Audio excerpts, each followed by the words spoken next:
ಸುಂದರವಾದ ಊರು ಆರೂರು.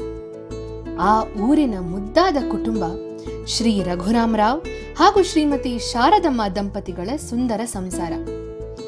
ಈ ಸತಿಪತಿಯ ಹಿರಿಯ ಮಗಳು ಸತ್ಯಭಾಮ. ಬಾಲ್ಯದಿಂದಲೂ ನಟನೆಯಲ್ಲಿ ಆಸಕ್ತಿ. ಅತ್ಯಂತ ಧೈರ್ಯವಂತೆ, ಸದ್ಗುಣವಂತೆ ಹೆಣ್ಣುಮಗಳು. ತಮ್ಮ 2ನೇ ವಯಸ್ಸಿನಿಂದ ಬಣ್ಣ ಹಚ್ಚಿ ನಾಟಕದಲ್ಲಿ ಅಭಿನಯಿಸಲು ರೂಢಿಸಿಕೊಂಡು ಹಲವಾರು ನಾಟಕ, ಸಾಕಷ್ಟು ಸಿನಿಮಾ, ಬೇಕಾದಷ್ಟು ಧಾರಾವಾಹಿಗಳಲ್ಲಿ ನಟಿಸಿ ಸೈ ಎನಿಸಿಕೊಂಡಿರುವ ಸತ್ಯಭಾಮ ಅವರ ಆರೂರಿನ ಕಥೆ, ಬೆಂಗಳೂರು, ಬೆಳಕು, ಬಣ್ಣಗಳ ಕಥೆ ಈಗ ನಿಮ್ಮೆಲ್ಲರ ಜೊತೆ.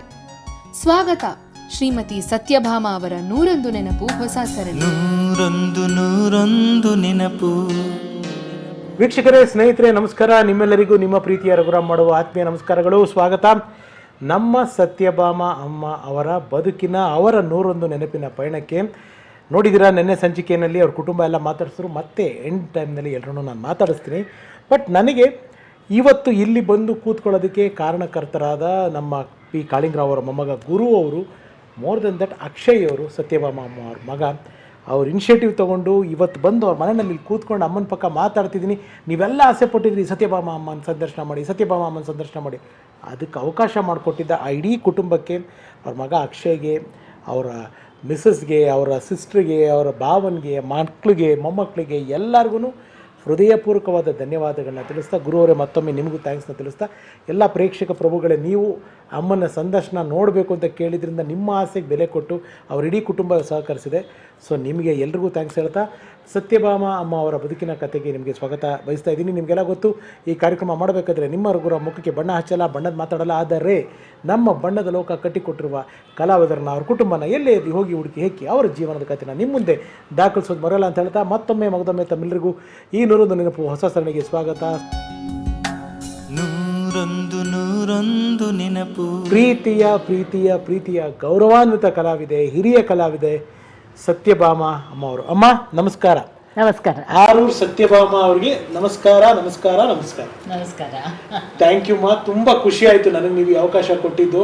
ನಿಮ್ಮ ಮಗಗೆ, ಸೊಸೆಗೆ, ಮಗಳಿಗೆ, ಅಳಿಯಾಗೆ ಎಲ್ಲರಿಗೂ ಧನ್ಯೋಸ್ಮಿ ಮಾ. Thank you. Thank you. ನನಗೂ ಕೂಡ ಅಷ್ಟೇ. ನಿಮ್ಮನ್ನು ಬರೀ ಮೊಬೈಲಲ್ಲಿ ಅಲ್ಲಿ ಇಲ್ಲಿ ನಿಮ್ಮ ಸಂದರ್ಶನ ಎಲ್ಲ ನೋಡಿದ್ದೆ. ಆದರೆ ನಮ್ಮ ಮನೆಗೆ ನೀವು ಬರ್ತೀರಾ ಅದೆಲ್ಲ ಮೊದಲೆಲ್ಲ ನನ್ನ ಪರಿಚಯ ಇಲ್ಲದೆ ಅಷ್ಟೆಲ್ಲ ನನ್ನ ಬಗ್ಗೆ ಎಲ್ಲ ಸಂದರ್ಶನದೆಲ್ಲ ಹಾಕಿದ್ದೀರಾ ಅಂತ ನನಗೆ ಆಶ್ಚರ್ಯ. ಈಗ 3 ದಿವಸದ ಕೆಳಗೆ ನೋಡಿದೆ ನಾನು. ಅದೇ ನನಗೆ ಸಂತೋಷ ಆದ್ದೇನೆಂದರೆ ನಿಮ್ಮ ಹೆಸರು ಫಸ್ಟು, ಯಾಕಂದರೆ ರಘುರಾಮರಾವ್ ಅಂದರೆ ನಮ್ಮ ತಂದೆ ಹೆಸರೇ ನೀವು ಇಟ್ಕೊಂಡಿದ್ದೀರಾ.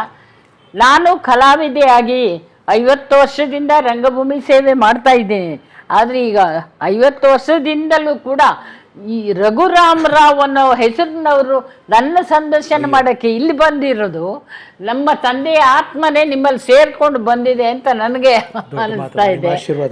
ತುಂಬಾ ಸಂತೋಷ ಆಯ್ತು ಬಂದದ್ದು. ತುಂಬಾ ಥ್ಯಾಂಕ್ಸ್ ಮಾ, ತುಂಬಾ ಥ್ಯಾಂಕ್ಸ್. ಆ್ಯಂಡ್ ಅಮ್ಮ, ತುಂಬ ಜನ ಅಭಿಮಾನಿಗಳು ಇವತ್ತಿಗೂ ಎಷ್ಟು ಜನ ಲೆಕ್ಕನೇ ಇಲ್ಲ ನಿಮ್ಮ ಸಂದರ್ಶನನ ಅಷ್ಟು ಕೇಳಿದ್ದಾರೆ. ಅಂತ ನಿಮ್ಮ ಅಭಿಮಾನಿಗಳಿಗೆ ಏನು ಹೇಳೋದಕ್ಕೆ ಇಷ್ಟಪಡ್ತೀರಮ್ಮ? ಚಲನಚಿತ್ರ ಕಲಾವಿದರ ಕನ್ನಡ ಅಭಿಮಾನಿಗಳಿಗೆ ಹಾಗೂ ಕಲಾಭಿಮಾನಿಗಳಿಗೆ ಸತ್ಯಭಾಮ ಆರೂರು ಇವರ ಸಪ್ರೇಮ ವಂದನೆಗಳು.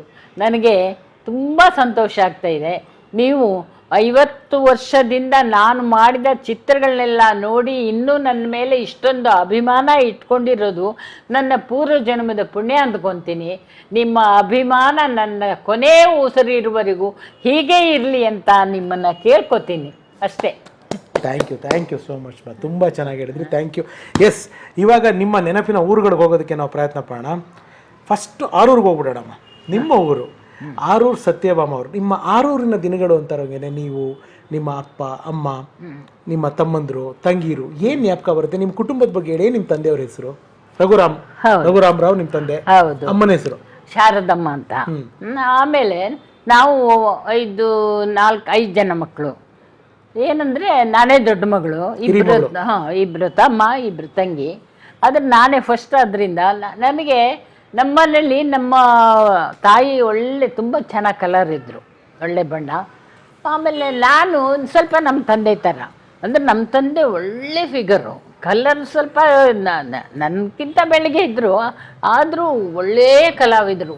ಆವಾಗಿನ ಕಾಲದಲ್ಲಿ ವಿಶ್ವಾಮಿತ್ರ ಕೆಲವೊಂದು ಪಾತ್ರಗಳು ರಂಗಭೂಮಿಲಿ ಅವ್ರನ್ನ ಮೀರಿಸೋರೇ ಇರಲಿಲ್ಲ. ಹೊರಗಡೆ ಹೊರಟ್ರೆ ಒಳ್ಳೆ ಪ್ಯಾಂಟ್ ಶರ್ಟ್ ಹಾಕೊಂಡು, ನಾನು ಅಪ್ಪ ಮಗಳು ನಾವು ಹೊರಟ್ರೆ ಡ್ರಾಮಾ ಕಂಪ್ನಿಲಿದ್ದಾಗ, ಅಪ್ಪನೂ ಡ್ರಾಮಾ ಕಂಪ್ನಿಲಿ ಹೌದು, ಅಪ್ಪನಿಂದ ನನಗೆ ಬಂತು ಬಳುವಳಿ. ಬಳುವಳಿ, ಮತ್ತಾರಿಗೂ ಬರಲಿಲ್ಲ. ನಾನೊಬ್ಳೆ ಅಲ್ಲಿ ನಾನು 1 ವರ್ಷದ ಮಗು ಇದ್ದಾಗ ಬಾರ್ಕೂರ್ನಲ್ಲಿ ಲಂಕಾದಾನ ಅನ್ನೋ ರಾಮಾಯಣ ಅಂತಾರಲ್ಲ, ಲಂಕಾದಾನ ರಾಮಾಯಣ ನಾಟಕ ಆಡ್ತಿದ್ರು. ಆ ರಾಮಾಯಣ ಲಂಕಾದಾನ ನಾಟಕದಲ್ಲಿ ಸೀತೆ ವನವಾಸಲ್ಲಿ ಕೂತಿರುವ ಸೀನು, ಆಮೇಲೆ ಈ ರಾಕ್ಷಸರು, ಅವಳನ್ನ ಕಾಯಕ್ಕೆ ರಾಕ್ಷಸರು ಎಲ್ಲ ಬರ್ತಾರೆ, ಆವಾಗ ಕೋತಿಗಳೆಲ್ಲ ಬರ್ತವೆ. ಆ ಕೋತಿ ನನ್ನನ್ನು 1 ವರ್ಷದ ಮಗುವನ್ನ ಕೋತಿ ಮಾಡಿ ಹೆಗಲಿನಲ್ಲಿ ಇಟ್ಕೊಂಡು ಹೋಗ್ತಿದ್ರು ನಮ್ಮಪ್ಪ. ಆವಾಗಿಂದಲೂ ಬಣ್ಣದ ನಂಟು 1 ವರ್ಷದ ಮಗುವಿಂದ. ಹಾಗೂ ಹೀಗೂ ಒಂದು 9 ವರ್ಷ 6ರಲ್ಲಿ ಕಳೆದಿರ್ಬೋದು. ಏನಂದ್ರೆ ಸ್ಕೂಲು 2ನೇ ಕ್ಲಾಸು 3ನೇ ಕ್ಲಾಸು. ಏನಂದ್ರೆ ನಮ್ಮಪ್ಪ ಏನು ಮಾಡೋರು, ಊರಲ್ಲಿ ಇರ್ತಾನೆ ಇರಲಿಲ್ಲ, ನಾಟಕಕ್ಕೆ ಹೋಗ್ಬಿಡೋರು, ನಾಟಕ ಕಂಪ್ನಿಗೆ ಹೋಗ್ಬಿಡೋರು. ಮನೆಯಲ್ಲಿ ಅಮ್ಮ ಅಪ್ಪ ಅಮ್ಮ ತಮ್ಮ, ಈಗ ಕೆಲವರು, ಈಗ ಇಬ್ಬರು, ಒಬ್ಬ ತಮ್ಮ ಹುಟ್ಟಿದ್ದ, ಇನ್ನೊಬ್ಬ ಹುಟ್ಟಿರಲಿಲ್ಲ. ನನಗೆ ಸ್ಕೂಲಿಗೆ ಹೋಗ್ಬೇಕಂತ ತುಂಬ ಆಸೆ. 2ನೇ ಕ್ಲಾಸ್ 3ನೇ ಕ್ಲಾಸ್ 4ನೇ ಕ್ಲಾಸವರೆಗೆ ಕಷ್ಟಪಟ್ಟು ನಮಗೆ ಬಡತನ ಅಂದರೆ ಜಮೀನು, ನಮ್ಗೆ ದೇವಸ್ಥಾನದ ಪೂಜೆ ಇದೆ, ಆರೂರು ದೇವಸ್ಥಾನದ ಪೂಜೆ ಇವತ್ತಿಗೂ ಇದೆ. ನನ್ನ ತಮ್ಮನ ಮಗ ಮಾಡ್ತಾ ಇದ್ದಾನೆ. ಅಲ್ಲಿ ಏನಂದರೆ ದೇವ್ರದ ಆಸ್ತಿ ಜಮೀನೆಲ್ಲ ಬರೋದು. ಜಮೀನೆಲ್ಲ ಬಂದಾಗ ಭತ್ತದ ರಾಶಿ ಬಂದು ಹಾಕೋರು ಮನೆಯಲ್ಲಿ ಆಗಿನ ಕಾಲದಲ್ಲಿ. ನಮ್ಮಪ್ಪ ಆವಾಗಿನ ಕಾಲದಲ್ಲಿ ಡ್ರಾಮಾ ಕಂಪ್ನಿಯಿಂದ ಊರಿಗೆ ಬಂದವರು. ಬೇರೆ ಹೇಳ್ಬೇಕೋ ಹೇಳ್ಬಾರ್ದು ಗೊತ್ತಿಲ್ಲ, ಶೆಟ್ರು ಅಂದರೆ ಆ ಕಡೆ ಬಣ್ಸು ಅವರೆಲ್ಲ ಬಂದು ಕೂತ್ಕೊಂಡು ಆ ಭತ್ತದ ರಾಶಿ ಖಾಲಿ ಆಗೋದು ಇಸ್ಬಿಟ್ಟು ಎಲ್ಲ ಖಾಲಿ ಮಾಡಿಬಿಟ್ಟು ನಾಟಕ ಕಂಪ್ನಿಗೆ ಹೋಗೋರು. ನಮಗೆ ಒಂದೊತ್ತು ಊಟಕ್ಕೂ ಇಲ್ಲ, ಕಷ್ಟ. ನನಗೆ ಬೇಜಾರಾಗೋದು. ಕೊನೆಗೆ ಏನು ಮಾಡಿದೆ, ಪ್ಲ್ಯಾನ್ ಮಾಡಿದೆ, ಇದೆಲ್ಲ ಅಮ್ಮನ ಹತ್ರ ಸ್ಕೂಲಿಗೆ ಹೋಗೋಕೆ, ಅಮ್ಮ ಪುಸ್ತಕ ಬೇಕು, ದುಡ್ಡು ಕೊಡು, ಬಟ್ಟೆ ಹೊಲಿಸ್ಬೇಕಂತ ನಮ್ಮಮ್ಮ ಯಾವನಾರ ಮನೆಗೆ ನಾಳೆ ಬೂದಿ ತೆಗಿಯಕ್ಕೆ ಹೋಗೋಳು, ಹಿಂಗೆ ಹಾಕ್ಬೇಕು ಶಾಲೆ ಅನ್ನೋರು. ಅವರು ನಂಗೆ ಸ್ಕೂಲಿಗೂ ಕಳಿಸಲ್ಲ, ಮನೆಯಲ್ಲೂ ಹೊಟ್ಟೆ.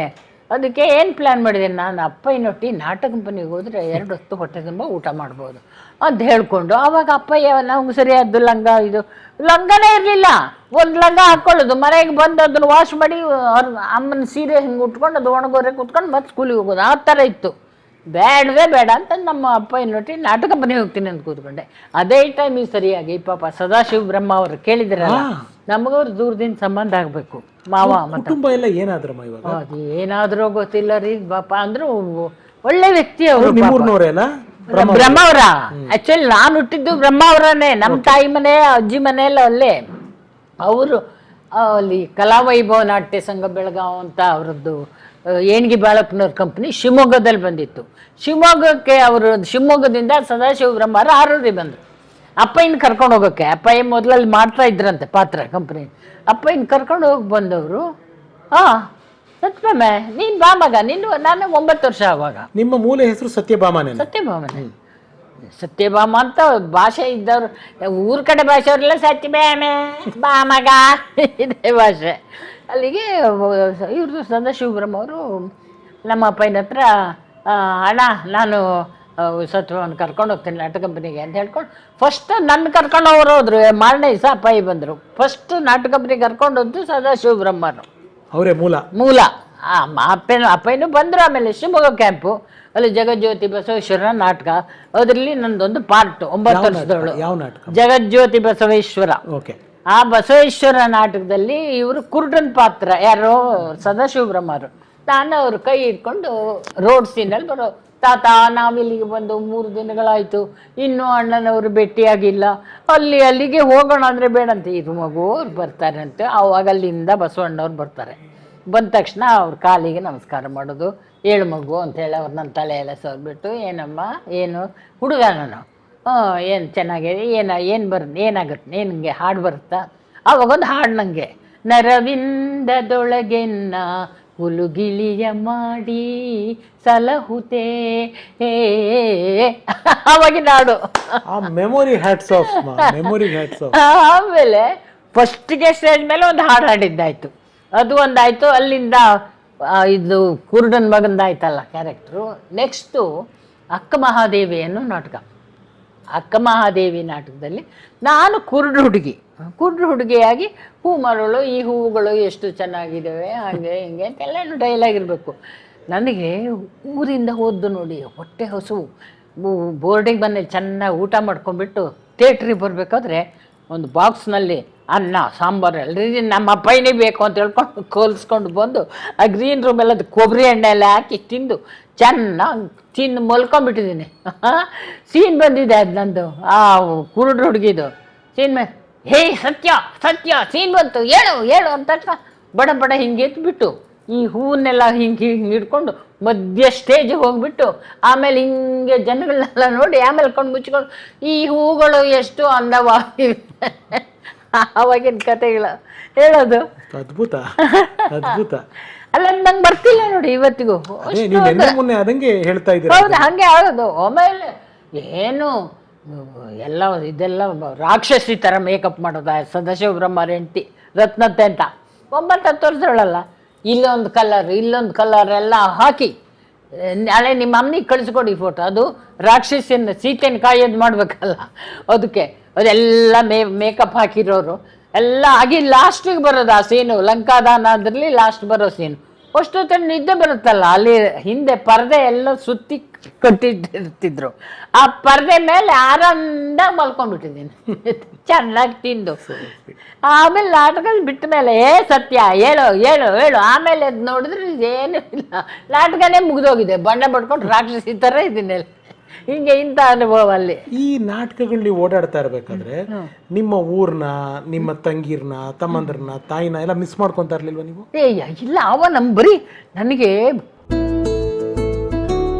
ನಮ್ಮಪ್ಪನಿಗೆ ಇಷ್ಟನೇ ಇರಲಿಲ್ಲ. ನನ್ನ ಕೈಯಾರೆ ನಾನು ಬಣ್ಣ ಹಚ್ಚೋದಿಲ್ಲ, ಅವಳ ಇರಲಿ ಅನ್ಬೇಕಾರಾಗಲಿ, ಯಾರಿಗೂ ಇಷ್ಟ ಇಲ್ಲ.